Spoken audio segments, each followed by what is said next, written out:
What's up guys, it's Tom here and welcome to a brand new Liverpool transfer news video. And in this video we will talk about Kylian Mbappe because L'Equipe, the newspaper in France, a huge newspaper, dropped a huge bombshell that Kylian Mbappe will not extend his contract at Paris Saint-Germain if conditions don't change. So we will have the detailed report for you guys and also a fitness update on Trent Alexander-Arnold, and we will talk about the Euros because yesterday there was again two great games. Denmark and England made it through to the semi-finals. They will meet in the Wembley Stadium. Let me know who will win the Euros. I think it will be either England or Italy. I think they look the two strongest sides. And also, if you enjoy these, leave a like, subscribe if you are new around here, turn on the bell notifications so you never miss the latest Liverpool transfer news updates. And L'Equipe report that Kylian Mbappe has informed certain individuals at Paris Saint-Germain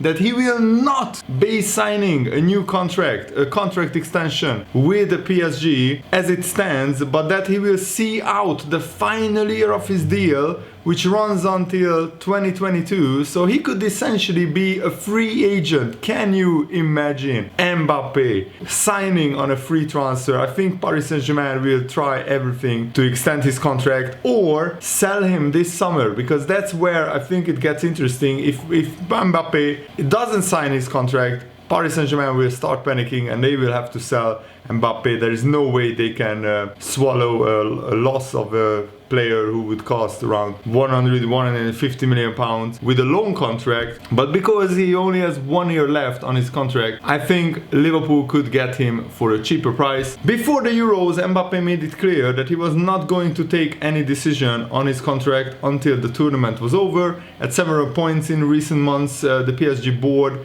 has tried to explain to Mbappe that the moment has come to make a decision, and each time Mbappe said that he was reflecting, he was thinking about. Certain individuals at PSG have been informed that Mbappe as it stands does not want to sign a contract extension. This is an opening response from the player in what is a very sensitive matter, and it is perhaps not irrevocable. Mbappe has always excluded the possibility of attempting to force a transfer this summer and fully intends to respect his existing contract, but also out of respect, but also knowing that all potential future destinations are still suffering badly from the pandemic and the economic crisis. So Real Madrid, Liverpool, his two favorite clubs, are both in financial trouble. Mbappe wants guarantees around recruitment that the club will aim to have a more balanced squad and one with the capacity to win the Champions League.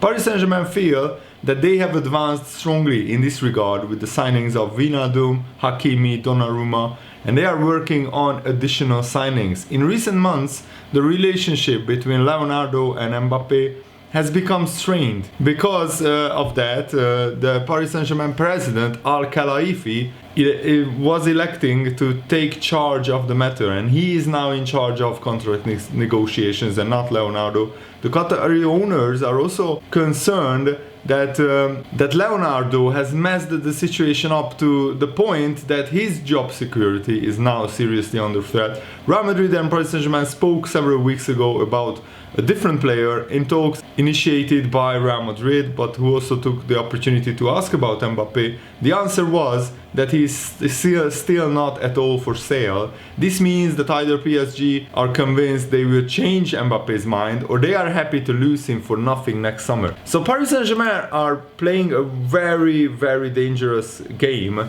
because if Mbappe in the end doesn't sign a contract extension, and I don't think he will, then they are backed in a corner. I think if they don't sell him this summer, they will be absolute fools, because can you imagine losing Mbappe on free transfer? That would be just the worst transfer decision probably of all time by Paris Saint-Germain. And one of the reasons why Nasser Al-Khelaifi took charge of these contract negotiations was that he gets on very well with the Mbappe family, and he has done since Mbappe's signing in 2017. There is a real respect between them, but I still think that Mbappe has his heart set on another club and he wants to move. But maybe this summer it would be almost impossible because, as I said, Liverpool and Real Madrid probably won't have the required funds just because of the pandemic mostly. But if Mbappe waits 1 year, imagine how many clubs would want to sign him when he will be available on a free transfer. Then essentially Liverpool could roll his transfer fee into the wages and just sign him for absolutely nothing and just these astronomical wages. I think that would be a really awesome thing to do. We could pay Mbappe 15 million or 20 million up front, and the rest, his wages will cover that, and then his wages will be significantly lower than what his current wages are at Paris Saint-Germain, so he wouldn't upset the wage structure. I don't think Salah or Van Dijk would be upset that Mbappe gets like a big signing on fee, because with free agents that's pretty much standard in the world of football. And then if his wages are like 250, 300k, something that in the similar range as Salah or Van Dijk's wages, then I think the Liverpool squad would be fine with that. And also another report is saying that Liverpool could have a free run at Mbappe thanks to Real Madrid reportedly agreeing a deal with Erling Haaland. Italian publication La Gazzetta dello Sport this week reported that Real Madrid have reached an agreement with Haaland, but must now negotiate a fee with Borussia Dortmund.